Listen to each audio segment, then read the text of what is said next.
ሰላም እንዴት ናችሁ? ዛሬ የማሳያችሁ ኦፕን ኮድ ኤአይ ፍሪ የሆነውን እንዴት ኢንስታል እንደምናደርግ አሳያችኋለሁ ማለት ነው።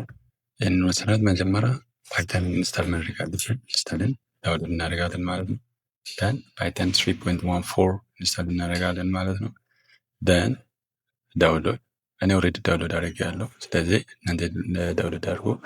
ከዛ በኋላ ኔክስት ምንድነው የምንሰራው? ኖድ ጂኤስ የሚባለውን ዳውንሎድ እናደርጋለን። ሀብቱ ሰርች ላይክ ኖድ ጂኤስ ዳውንሎድ ን ሰርች እናደርጋለን። ደን ክሊክ ዳውንሎድ። ኦልሬዲ እኔ ይህንንም ዳውንሎድ አድርጌ ኢንስታል አድርጌዋለሁ። ከዚህ እናንተ የምትጠቀሙትን ኦፕሬቲንግ ሲስተም ዊንዶ ከሆነ ዊንዶ፣ ማክ ኦፕሬቲንግ ሲስተም ከሆነ ማክ መርጣችሁ ዳውንሎድ ታደርጋላችሁ ማለት ነው። ከዛ ኖድ ጂኤስን ኢንስታል ማድረግ አለብን ማለት ነው። መጀመሪያ ፓይተን እና ኖድ ጂኤስ ላይ ነው። ደን ኔክስት ደግሞ ምንድነው የምናደርገው?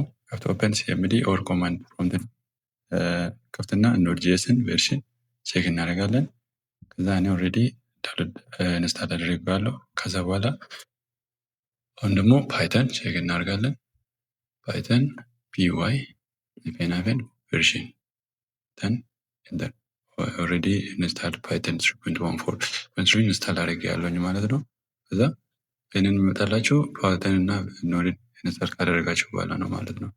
ደን ቀጣይ ደግሞ እንደምንሰራው የሚቀረው ኦፕን ኮድ ኤአይ ነው ማለት ነው። ኦፕን ኮድ ኤአይ የሆነን ኢንስታል እናደርጋለን ማለት ነው። እንደምናደርገው ኤንፒ አይ -g ደን ኦፕን ኮድ -ኤአይ እና አት ላተስት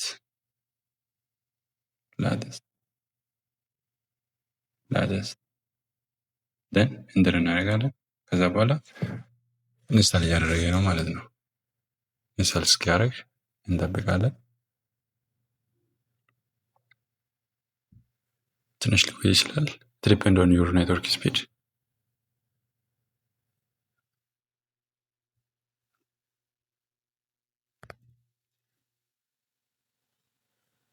ደን ኢንስታል አድርጎ ጨርሰዋል ማለት ነው። ከዛ ቴስት እናደርጋለን ማለት ነው። አሁን በኤአይ ኮዳችን ፍሬውን አሁን ኢንስታል ነው አልቋል። ደን ዊ ሃቭ ቱ ቼክ ናው ኦፕን ኮድ ደን ኢንተር። መጀመሪያ ቨርሽኑን እናያለን። ኦልሬዲ ኢንስታል ከሆነ እዚህ ጋር ያሳየናል ማለት ነው። ኦልሬዲ አሁን ኢንስታል አድርጌያለሁ። ደን ቼክ ናው to check whether it is correctly installed or not. ኦልሬዲ ቼክ አድርገናል። ከዛ በኋላ ምንድን ነው የምናደርገው? ቴስት እናደርጋለን ማለት ነው። እዚጋ ኢንጀክቲንግ have to create the folder ክሬት እናደርጋለን። የፕሮጀክት ፎልደር ነው ማለት ነው። ፎልደር ክሬት እናደርጋለን። then my project okay change the file name, let's say my p, then open the folder, click here ክሊክ እናደርጋለን። cmd ኢንተር እናደርገው እንደዚህ cmd ይከፍትልናል። ከዛ በኋላ ኦፕን ኮድ now it's opening now የከፈተ ነው ማለት ነው። ከዛ ሲከፍት ኦፕን ኮድ እንደዚህ ይከፍትልናል። እዚህ ጋር ምንድነው የምንጽፈው? እዚህ ጋር ፕሮምፕታችን እንጽፋለን ማለት ነው። ፕሮምፕታችን እዚህ ጋር ጽፈን የምንፈልገው ፕሮጀክት ዲዛይን ማድረግ እንችላለን ማለት ነው። ቀጣይ አንድ ፕሮጀክት ዲዛይን አድርገን እናያለን ማለት ነው። እስከዛ ፎሎ and like share ማድረግ እንዳትረሱ። Please try to subscribe my YouTube channel. Thank you very much.